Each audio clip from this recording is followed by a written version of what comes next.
Bismillahirrahmanirrahim. Assalamualaikum warahmatullahi wabarakatuh.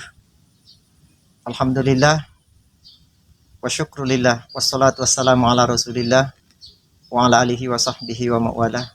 La haula wa la quwata illa billah, amma ba'd. Pemirsa, alhamdulillah jumpa kembali di bulan suci Ramadan nan barokah ini. Di samping saya, di depan dan di belakang ada bunga yang begini indah, membuat kita kembali berikra sebagaimana firman Allah di ayat pertama turun. Iqra bismi rabbikal ladzi khalaq.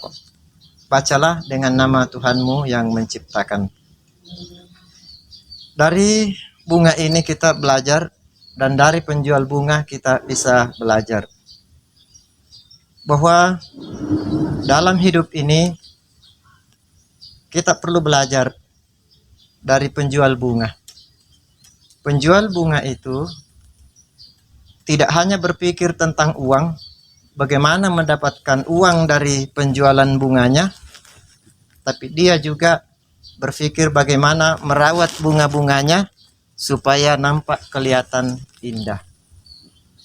Penjual bunga ketika bunganya tidak laku, dia tidak serta-merta membuang bunganya atau mengacak-ngacak potnya, tapi dia terus menjaga bunganya, menyiram, merawat, dan seterusnya. Artinya dalam hidup ini kita belajar. Ketika kita dalam hidup bekerja, maka bekerjalah dengan mencintai pekerjaan itu. Kalau kita bekerja hanya karena uang, maka ujung-ujungnya kita akan banyak kecewa ketika uang itu tidak masuk.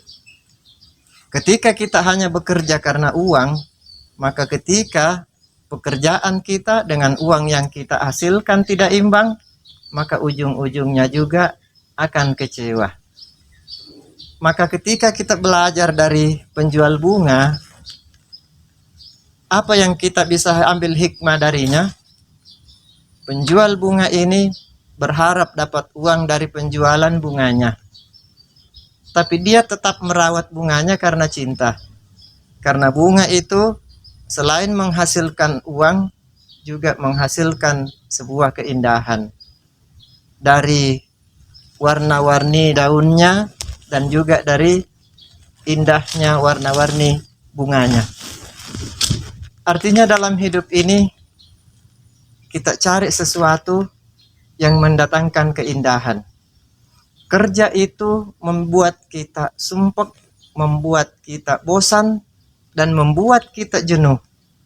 Kalau yang dipikirkan hanya sekedar uang, uang, dan uang. Tapi kalau kita mencintai pekerjaan itu membuat sebuah keindahan dalam kehidupan kita. Insya Allah inilah yang akan membuat orang menjadi bahagia. Bulan suci Ramadan adalah bulan untuk berbagi.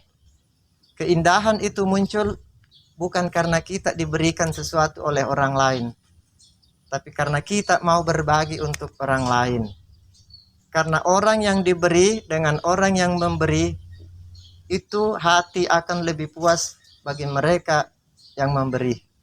Makanya pada hakikatnya orang memberi itu adalah orang yang senantiasa membuat dan memberi serta menyerahkan sesuatu untuk dirinya sendiri, karena semua akan kembali untuk dirinya. Ibarat orang berdandan kemudian dia bercermin, sebetulnya dia berdandan itu untuk membuat dan melihat dirinya sendiri di dalam cermin nampak bagus, nampak cantik, dan nampak menarik. Pemirsa yang berbahagia, oleh karena itu kita belajar dalam hidup ini, berpikirlah bagaimana untuk senantiasa membuat keindahan dengan belajar tadi dari penjual bunga, bahwa kita bekerja ikhlas karena Allah sama dengan penjual bunga, tidak semata karena mengharapkan uang, tapi insya Allah dia tetap merawat apa yang dia jual tadi. Dan bunga tidak ada bosoknya, tidak ada kadaluarsanya sepanjang kita terus mau merawatnya. Sama dengan iman pada diri kita. Iman tidak akan kadaluarsa dia akan tetap indah menyinari kita. Kalau iman itu terus kita pupuk, kita jaga, karena kita terus bertakarrub ilallah, khususnya di bulan suci Ramadan ini. Ini saja hikmah kita pada hari ini. Semoga ibadah kita di bulan suci Ramadan terus membuat kita berikra, terus belajar, dan terus membaca apa yang ada di alam yang sudah dihamparkan oleh Allah Subhanahu wa taala ini. Nasrun minallah wa fathun qarib wa basyiril mu'minin. Wassalamualaikum warahmatullahi wabarakatuh.